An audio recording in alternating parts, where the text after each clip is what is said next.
Hello everyone, नमस्कार बच्चों। बड़ी क्या हाल चाल है आप लोगों के। तो आज का सेशन जो कि मोशन अंडर ग्रेविटी के ऊपर, उसमें मैं स्वागत करता हूं आपके खुद के चैनल पे फिजिक्स विद प्रिंस पर। मेरा नाम है प्रिंस यागी। मैं आपका दोस्त, आपका होस्ट, आपका फिजिक्स मेंटर। आपको एक बात बता देता हूं, अभी तक हम लोगों ने पढ़ा कितना। काइनेमेटिक्स 1 डे स्टार्ट किया था और उसके अंदर इंट्रोडक्शन पढ़ा था, डिस्टेंस डिस्प्लेसमेंट पढ़ा था, स्पीड वेलोसिटी एक्सेलरेशन पढ़ा। देन इक्वेशन ऑफ मोशन को अप्लाई कर रहे थे किसमें, हॉरिजॉन्टल पार्ट में। आज किस में अप्लाई करेंगे सर? आज अप्लाई करेंगे वर्टिकल पार्ट में, क्योंकि नाम ही क्या कहलाता है, मोशन अंडर ग्रेविटी। चलिए शुरुआत कर लेते हैं इस सेशन की। जय हो नीम करोली वाले बाबा। थोड़ा आगे चलते हैं। मोशन अंडर ग्रेविटी को यदि हम थोड़ा डिटेल में जाने तो काफी हद तक इस चीज को हम समझ सकते हैं केवल एक टर्म से, जिसे कहते हैं ग्रेविटी। आप सभी को पता है, ये जो मेरे हाथ में इस टाइम मार्कर गिवन है, अगर मैं इसे छोड़ दूं तो ये हमेशा नीचे जाएगा। अगर कोई डिफरेंट मास की जो ऑब्जेक्ट्स हैं, अगर मैं उन्हें छोड़ रहा हूं तो सर वो ग्रेविटी उन पे अप्लाई होगी, वो कहीं ना कहीं बॉडी नीचे जा ही रही होगी। हमेशा छोड़ोगे, अर्थ के सेंटर से एक ऐसी फोर्स लग रही होगी जो उसे अपने सेंटर की तरफ खींचेगा, उसे हम बोलते हैं ग्रेविटी, या फिर आप कह देते हैं ग्रेविटेशनल फोर्स। तो मुझे पता लग गया कि ग्रेविटी का मोशन कैसा है। सर ग्रेविटी का मोशन जो है वो वर्टिकल है। क्यों? अगर आप बॉडी को छोड़ रहे होंगे, सपोज करो यदि आपने बॉडी को छोड़ा है तो A इज इक्वल टू जी, मतलब एक्सेलेरेशन ड्यू टू ग्रेविटी क्या हो जाएगा, पॉजिटिव हो जाएगा। अगर आपने ऊपर की तरफ थ्रो किया है तो A इक्वल टू माइनस जी। चलो ये तो बाद की बात है। अभी मैं क्या बताना चाहता हूं, when an object move due to the application of the gravitation force, this is known as gravity।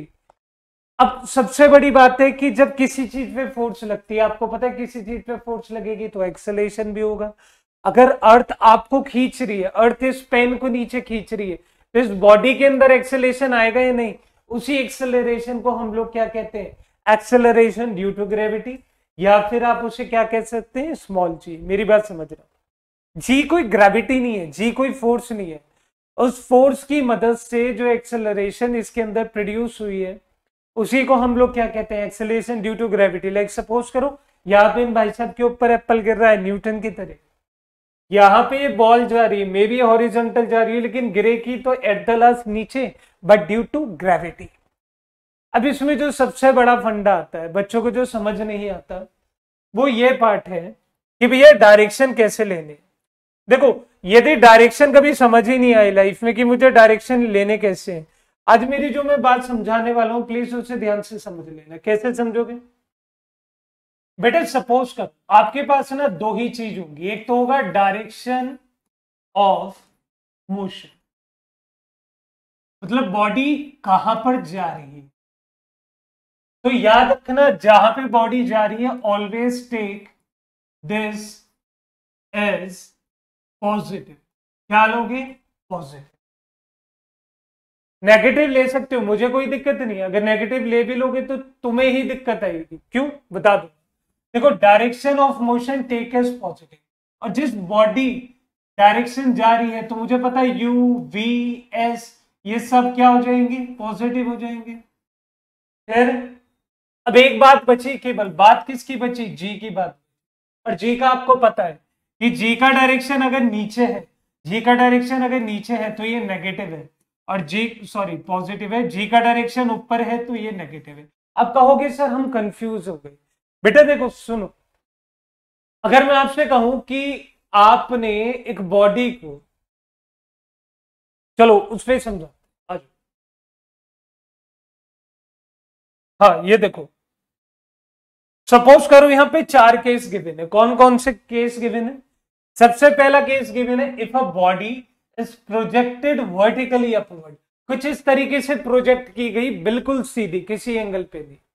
अब मैंने तेरे से कहा कि तेरी जो बॉडी है उसे प्रोजेक्ट किया गया ऊपर। अब सपोज कर यही वो डायरेक्शन है, किसका डायरेक्शन है, मोशन का, तो इसे पॉजिटिव ले लो, और इसके अपोजिट जितनी भी चीजें वो सारी कैसी रहेंगी, नेगेटिव। लेने को आप इसे नेगेटिव भी ले सकते हो, लेने को आप इसे पॉजिटिव भी, जैसा चाहो वैसे ले लो, लेकिन for the convenience always take motion as positive, मतलब direction of motion as positive. क्यों? जिस इनिशियल वेलोसिटी से जा रही होगी वो भी क्या रहेगी, पॉजिटिव। क्यों? क्योंकि उसके डायरेक्शन में जा रही है। ठीक है, यहां पे अगर ए की बात करें तो सर ए तो नीचे की तरफ लग रहा है ना, डायरेक्शन उधर है, तो ऑब्वियस सी बात है कि ए की जगह मैं यहाँ पे क्या यूज करूंगा, माइनस जी। तो सर यहां से अगर मैं एक बात करूं तो आप लोगों को पता लग चुका है कि v equal to U minus G T use कर सकता हूं। ठीक है, s equal to U T minus half G T square use कर सकता हूं। क्लियर है? और यूज कर सकता हूं V square minus U square equal to minus two A S. मेरी बात सबको समझ आ गई? देख लो कितना इसी तरीके से बता रहा हूं। If a body is drop, अब सपोज करो कि ये एच हाइट की कोई चीज है और आप यहां से बॉडी को ड्रॉप कर रहे हैं। अगर बॉडी को ड्रॉप करें तो यू की वैल्यू तो 0 हो जाएगी। अब वी निकालने के लिए तुमसे बोलेगा तो यार इस केस में तो कोई दिक्कत परेशानी होनी ही नहीं चाहिए। क्यों भैया? डायरेक्शन ऑफ मोशन भी नीचे है, बॉडी का मोशन भी नीचे है, जी भी नीचे है, और जिस तरफ डायरेक्शन ऑफ मोशन लेते हैं वो सारी चीजें पॉजिटिव, ऊपर की तरफ क्या, नेगेटिव। तो डायरेक्ट वैल्यू यूज करते जाओ। जैसे मैं आपसे बोलूं कि v equal to you plus A T है तो यहां पे u 0 हो जाएगा तो वैल्यू कितनी आ जाएगी, v equal to G T. ऐसी आप सारी इक्वेशन में कर सकते हो। आप s equal to half A T की जगह हाफ जी टी स्क्वायर लिख दोगे। मेरी बातें समझ आ रही है, दिमाग में जा रही है ना बातें? थर्ड कंडीशन क्या है? If a body is projected vertically downward with some initial velocity, इस बार यहां से ड्रॉप किया है। देखो मेरी बातें दिमाग में डाल लो, अगर ड्रॉप कर रहे हैं तो इनिशियल वेलोसिटी 0 और फेंक रहे हैं तो आप उसे फेंक के कुछ वेलोसिटी दे रहे हो। ये लो किसी हाइट से आपने इसे क्या करा, प्रोजेक्ट कर दिया वर्टिकली डाउनवर्ड।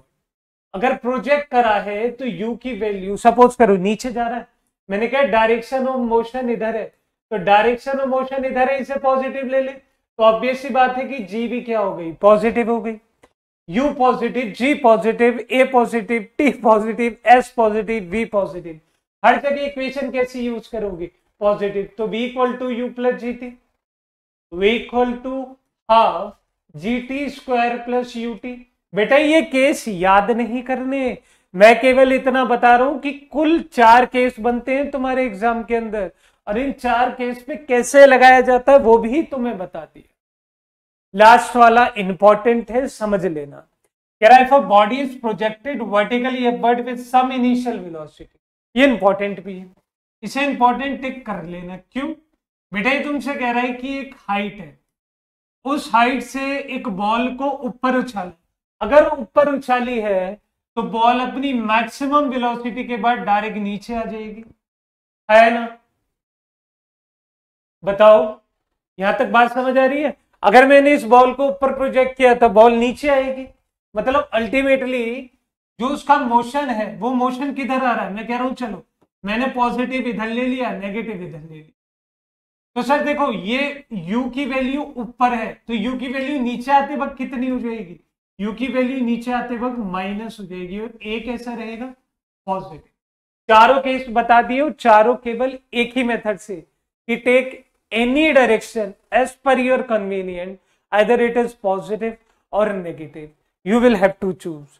अब कुछ बच्चे यहाँ पे ये सोच रहे होंगे कि भैया सर ने तो एक बात नहीं बताई कि अगर कल को मेरा मन कर गया, जैसे मैं लास्ट वाले ऑप्शन में बता रहा था ना कि ये h है, ये h नाम का डिस्टेंस है, मेरा मन कर गया कि मैंने इसे u नाम से फेंका तो बॉल को ऐसे गई बॉल और वही बॉल नीचे आ गई, है ना? तो खुद सोच के देखो यहां पे फाइनल वेलोसिटी कितनी है, 0।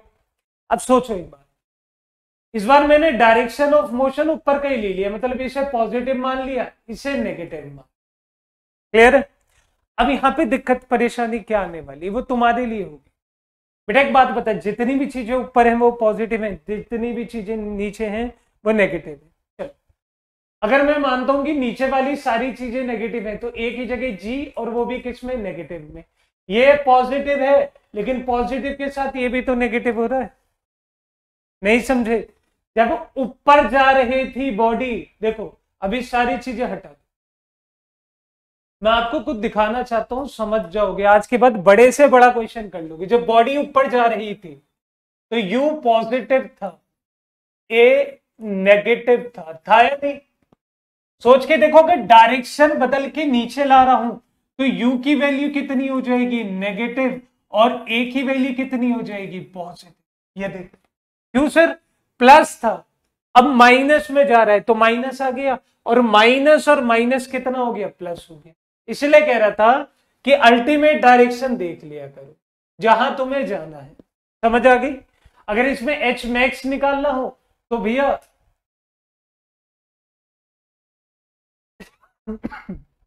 इसे स्मॉल एच मान लो।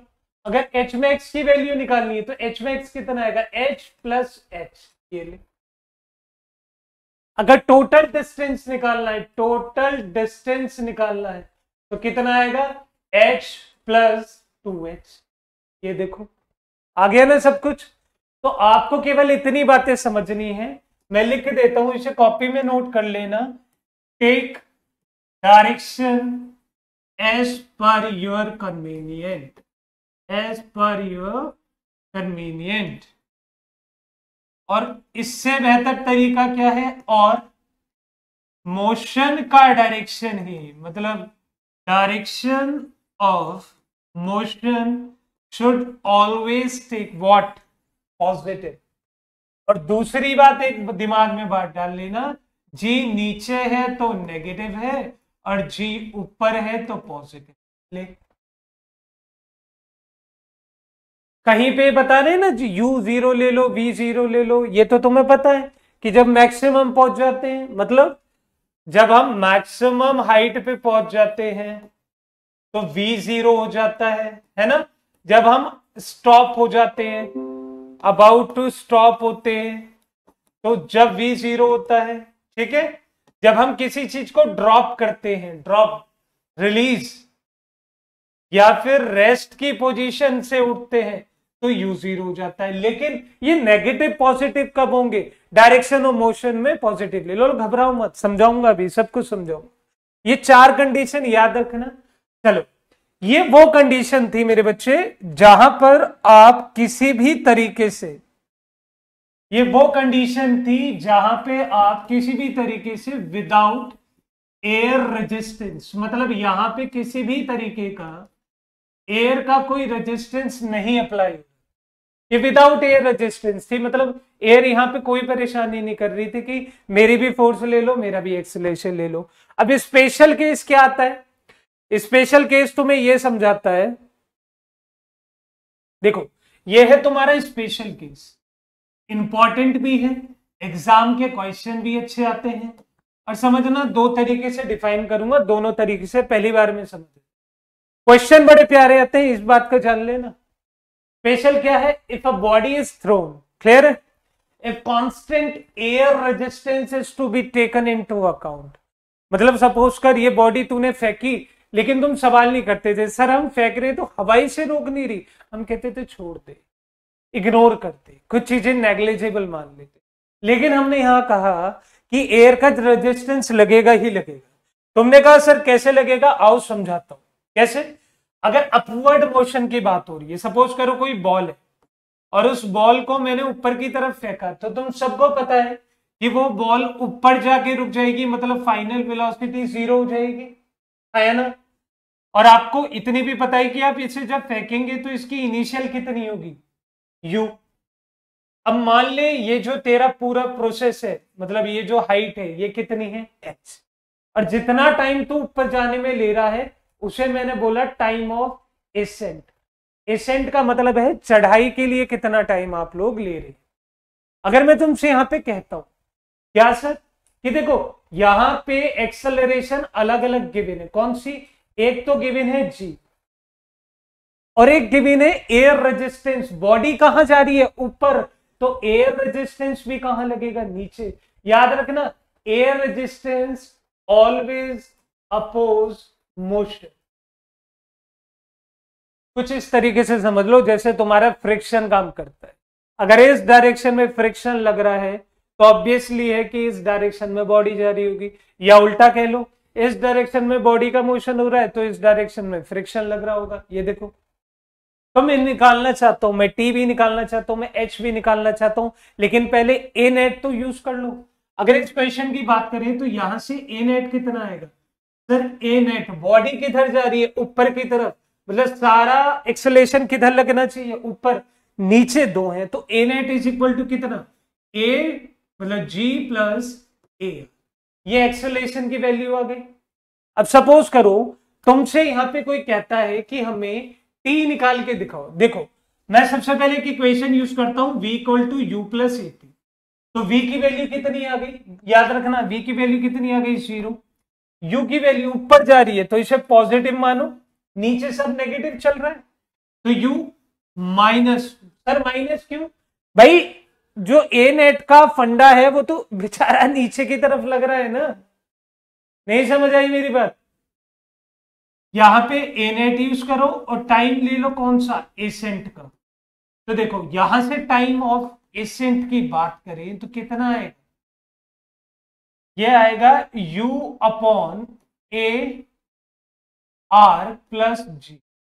मतलब मेरा इतना टाइम ऑफ एसेंट लग सकता है, लेकिन ये किस टर्म में आया है? ये आया है u की टर्म्स में, समझना। ये आया है u की टर्म्स में। अब मैं निकालना चाहता हूं h की टर्म्स में। चलो आप सभी को पता है कि एक फॉर्मूला है half A T square plus U T. Clear? अब सारी वैल्यू पुट कर सकते हैं। सारी वैल्यू पुट करते वक्त मुझे यहाँ पे दोबारा से क्या लिखना पड़ा? ए टी नेट, और वो भी माइनस में। यहाँ टी स्क्वायर चल ही रहा है। मैं चाहूं तो u की वैल्यू यहां पुट कर सकता हूं। अगर u की वैल्यू यहां पुट करी तो कितना हो जाएगा मेरे लाल? ये हो जाएगा a नेट इंटू टी का स्क्वायर। अब ध्यान से देखना, ये माइनस में ये प्लस में, तो ये कितना आ जाएगा? 1 अपॉन ए नेट टी का एसेंट टाइम। तो यहां से जो टी का एसेंट टाइम आ रहा है वो कितना आ रहा है? भैया टी का एसेंट टाइम जो आएगा वो आएगा 2h अपॉन में कितना? ए आर प्लस जी, और वो भी किस में? अंडर रूट में। तो देखो दो फॉर्मूले तुम्हारे पास आ गए।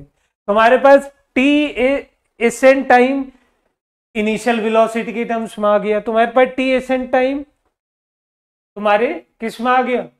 मैक्सिमम हाइट के केस में आ गया। किसी को कोई दिक्कत परेशानी है? नहीं ना?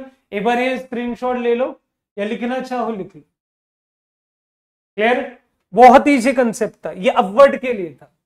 अब देखिए हम डाउनवर्ड के लिए जाएंगे। डाउनवर्ड भी बहुत प्यारा है, कोई दिक्कत नहीं, कोई परेशानी, देखते रहो।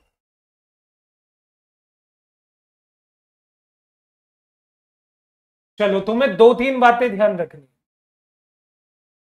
वो 2-3 बातें क्या हैं? मैं उन्हें रब नहीं करूंगा, बाकी रब कर दूंगा।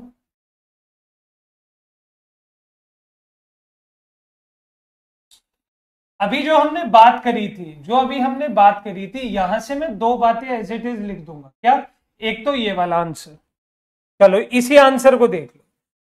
ये तुम्हारा टाइम ऑफ एसेंट आया। अगर डाउनवर्ड मोशन की बात करूं, डाउनवर्ड मोशन की, तो बॉल को नीचे फेंक रहा हूं, ड्रॉप कर रहा हूं। अगर मैंने बॉल को ड्रॉप कर दिया नीचे तो u की वैल्यू कितनी आ गई? 0, है ना? और तुम्हें पता है कि बॉल का मोशन नीचे है तो पॉजिटिव। और यहां से अगर मैं h की वैल्यू अज्यूम कर लू h, और जो टाइम है वो क्या हो जाएगा? Time of descent. और एक ही जगह सर सबसे बड़ा जो दिक्कत है वो यही है कि जो मेरा g है वो भी नीचे लग रहा है, लेकिन बॉल नीचे जा रही है। तो इस बार ए आर कहां चला गया? ऊपर की तरफ। कहां चला गया? ऊपर की तरफ। समझ आ गई इतनी मेरी बात? ये नहीं सर ए नेट की बात करें तो ए नेट यहां से कितना आएगा? यहां से ए नेट कितना आएगा? यह आएगा जी माइनस ए आर। क्यों? बॉडी कहां जाना चाह रही है? नीचे। रोक कौन रहा है? वो। तो जी में से इतना घटाओगे तो बॉडी नीचे चली जाएगी। समझ आ गई इतनी बात? अभी ये तो इजी है निकालना। कैसे? सर अगर मैं h equal to half A T square plus you T कर दूं तो ये तो 0 हो जाएगा। h की वैल्यू मेरे पास है ही, g की वैल्यू मेरे पास है नहीं, g नहीं रखा जाएगा। अब क्या रखा जाएगा? g minus A R. और यहां पे क्या आएगा? डिसेंट का टाइम, वो भी किस में? तो आएगा। तो अगर t डिसेंट की बात करें, तो अंडर रूट 2h अपॉन में g माइनस ए। बेटा अब यहाँ पे दो बातें मैं तुम्हें सिखाऊंगा, उन दोनों बातों को अपने दिलो दिमाग में बैठा लेना। देखो कितना इजी, कुछ नहीं करा, सारी चीजें मुझे पता थी। डायरेक्शन ऑफ मोशन नीचे लगाया, पॉजिटिव आ गया, जी नीचे लग रहा था पॉजिटिव है, ये वैल्यू ऊपर गई तो माइनस कर दी, सारी चीजें मुझे पता थी। सेकंड इक्वेशन लगाई और ये वैल्यू निकाल दी। अब यहाँ पे दो खेल है, इससे पहले स्क्रीनशॉट ले लेना, ये लो आपने यहाँ पे स्क्रीनशॉट लिया। अब यहीं से मैं तुम्हें एक बात बताता हूं, वो बात बहुत सिंपल है, वो बात बहुत सिंपल है। क्यों? आप लोगों ने देखा कि जब बॉडी को ऊपर फेंकते हैं तो टाइम कहलाता है टाइम ऑफ एसेंट। वैल्यू कितनी आई? अंडर रूट में ए प्लस ए आर प्लस जी।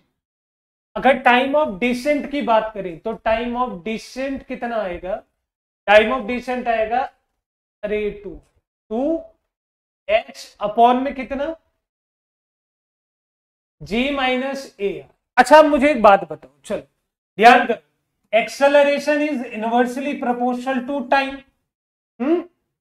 मतलब अगर एक्सेलरेशन कम है तो टाइम ज्यादा है, एक्सेलरेशन ज्यादा है तो टाइम कम है। इनवर्सली प्रोपोर्शनल देखना आता है कि अगर ये वाली चीज कम है तो ये ज्यादा हो जाएगी, ज्यादा है तो ये कम हो जाएगी। खुद सोच के देख, अगर एक्सेलरेशन ये ज्यादा है तो ये कम हो जाएगा इन कंपैरिजन टू दिस, और अगर ये कम है तो ये ज्यादा हो जाएगी। तो मुझे यहां से एक बात पता चली कि time of descent is always more than time of ascent. The time of descent is always more than time of descent. But कब? जब विद एयर रेजिस्टेंस की बात होगी, विद एयर रेजिस्टेंस की बात होगी। अगर यहां पे एयर रेजिस्टेंस की बात नहीं हो रही तो तुम्हें पता है time of descent is equal to time of ascent. बात समझ आ गई? क्लियर हो गया फंडा एक बार में? बहुत स्पेशल था, और स्पेशलिटी केवल ये स्पेशल केस से पता लग गई तुम्हें। चलो यहां पे कुछ गोल्डन पॉइंट है जिन्हें तुम्हें अपने दिमाग में रखना है। देखो सबसे पहला गोल्डन पॉइंट क्या है कि the magnitude of velocity at any point on the path is same whether the body is moving upward और डाउन। ये तुमसे बहुत सिंपल केस कह रहा है। वो कह रहा है कि अगर बॉडी ऊपर जा रही है तो इसके हर एक पॉइंट पे इनिशियल वैल्यू सेम होगी। क्यों? इनिशियल वैल्यू सेम होगी और फाइनल कितनी हो जाएगी? 0।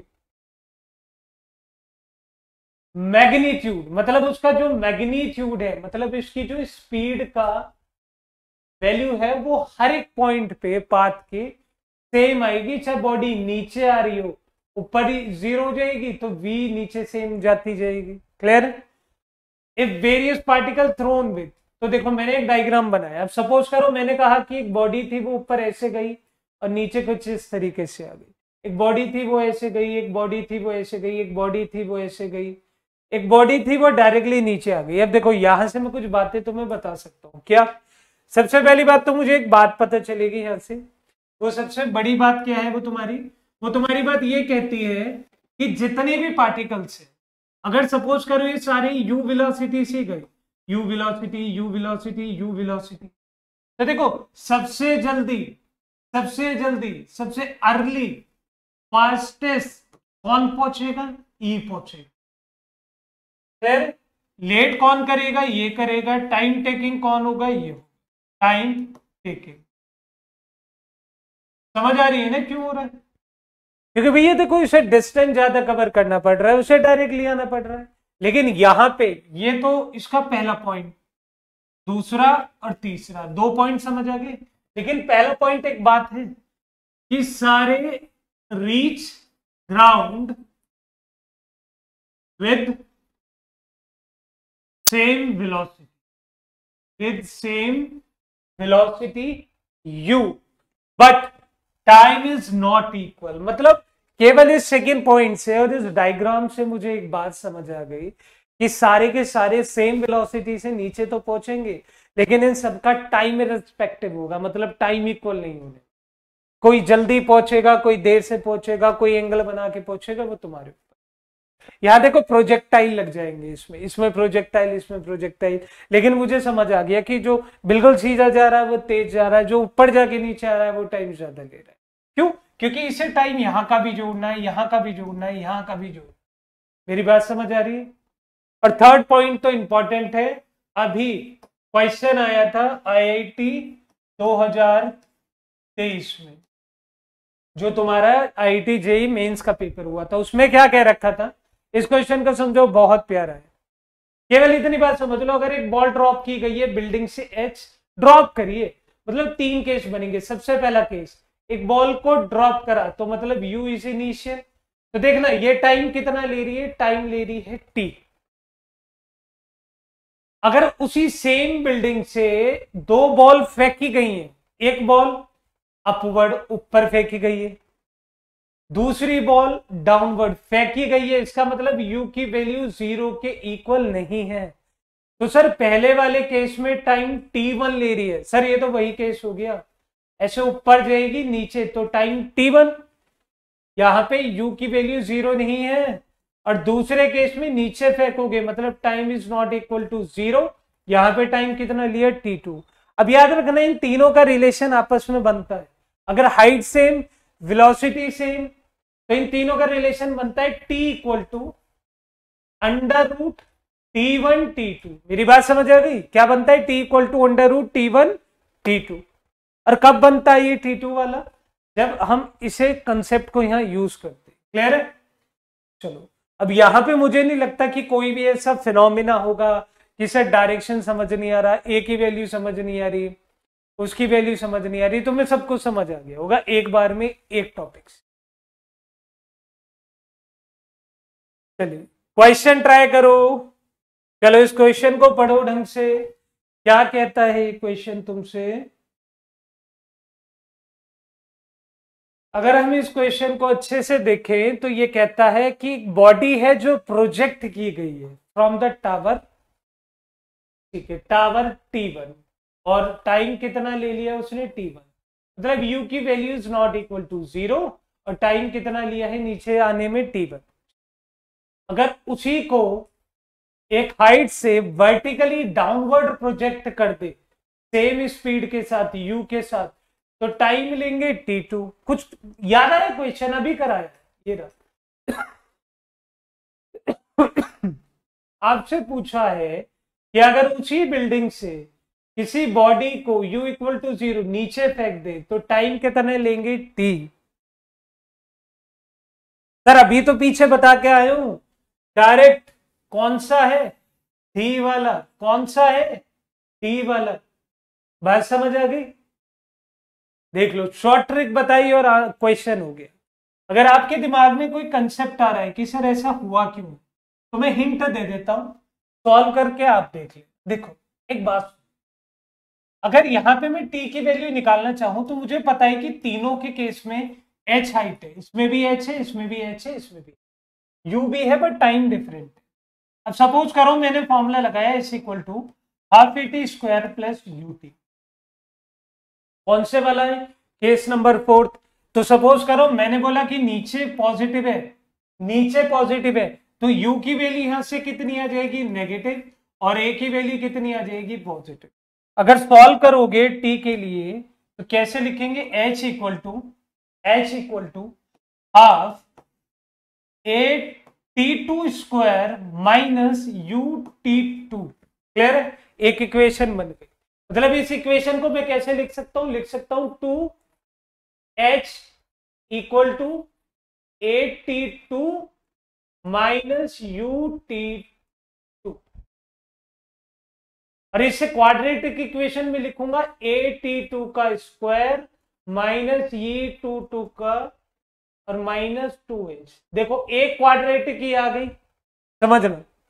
अगर इसकी क्वाड्रेटिक की बात करें तो इस वाले केस में हम लोग क्या कर रहे हैं, इसमें केवल थ्रो किया गया, मतलब बॉडी ऊपर नहीं गई, तो सर डायरेक्शन तो नीचे है, मतलब u भी पॉजिटिव, v भी पॉजिटिव, a भी पॉजिटिव, सब कुछ पॉजिटिव। तो डायरेक्ट वैल्यू लिखोगे h equal to half T square, मतलब एक ही जगह कितना लिख सकते हो, g, एक ही जगह कितना लिख सकते हो, g लिख लो, तो half G T square plus में कितना ut, और कौन सा एंगल कौन सा ले रखा है, T1 ले लिया क्या, चलो T1 ले लो, T1 ले लो, T1 ले लो, T1 ले लो, T1 ले लो, T1 ले लो, यहां कितना करना है, T2, लो T2 कर लिया। सर सेम इक्वेशन आएगी, बस कैसे आएगी, इक्वेशन कुछ इस तरीके से आएगी तुम्हारे पास, ये ये आएगा GT2 का square plus UT2 minus 2H। ये 3 इक्वेशन बन जाएंगी तुम्हारे पास। अब यहां पे डायरेक्ट क्या है sir, H equal to half GT square, ये लो। तो अब खुद सोच के देखो कि तुम्हें H की जगह क्या पुट करना है, T की जगह। यहां से T कितना आएगा, यहां से T आएगा 2H अंडर रूट में नीचे G। इन तीनों को ना थोड़ा सॉल्व करो, देखना इन तीनों में एक रिलेशन निकल के आएगा जो कि तुम्हें